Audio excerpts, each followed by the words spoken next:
Sometimes Forex trading is a wild and woolly place to be. That's why Hugh's here, to pose your questions to Walter, the naked Forex guy. Hugh's got questions and Walter's got the answers. Here at the Truth About FX podcast. Hey Walter, this is a pretty common question, but this trader's asking, or this trader's saying that my biggest challenge is taking a trade right after a winning trade because they get too excited. So that leads to things like over trading, over leveraging, not cutting losers quickly. So how could they solve that?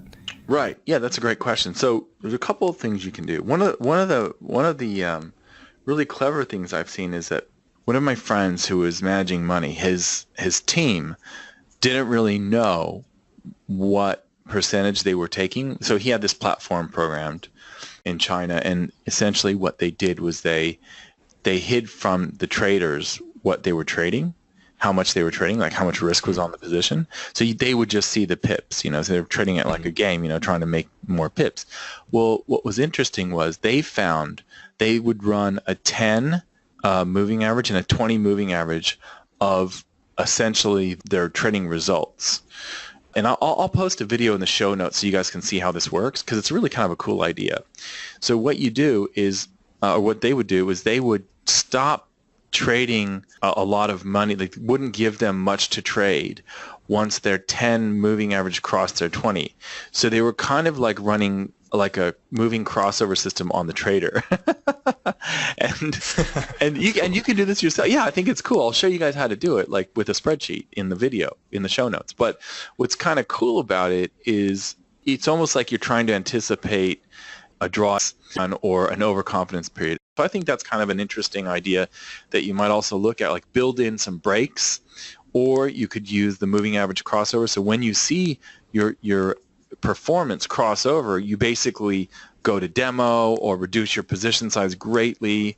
So that's one way to do it. The other thing you can do is you can focus on execution, which is really kind of the name of the game. And I think that's why you can teach people to trade when they don't really have a concept of money, like as in kids, or they see it as a game. So if you can see trading as a game, what happens is you're focused more on following the rules of the game, which is basically your system, rather than freaking out because you've got all this profit in your account. You want to cash it in. So you're not really looking at it in terms of what happened in the last trade. Did I make money or did I lose money?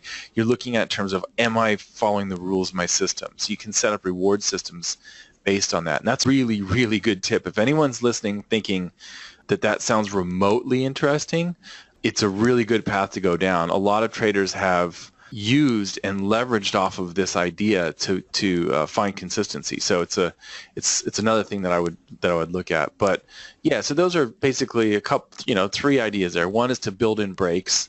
So you might say after you have a really good run, you automatically aren't going to be trading, or at least trading demo or something.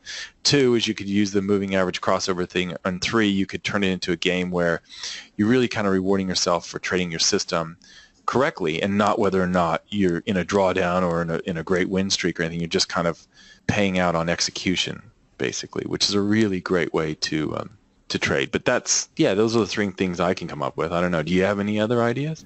No, mine is primarily taking breaks, but I look forward to watching that video on the moving average crossover. That looks pretty cool. Yeah. I'm happy to share, and that's like I said, my friend who did it. He's crazy. Like, he comes up with all these wild ideas, but he's and that's why I like him. Because he's not like other traders. Yeah, and so I think it's kind of a cool concept to look at. Admittedly, I don't use it myself, but I could see where if you had a team, it would make a lot of sense in terms of trying to manage risk and stuff, because that's the big concern, when you're managing traders, is what do I do when they go bad? And it's kind of like a system. How do I know when the system doesn't work anymore? How do I know when this trader's freaking out or whatever? So so it's kind of a cool idea, but yeah, you can certainly use it on yourself. So yeah, great. Thanks. Nice. Great question. Yeah, thanks, Walter. Appreciate it. Thank you.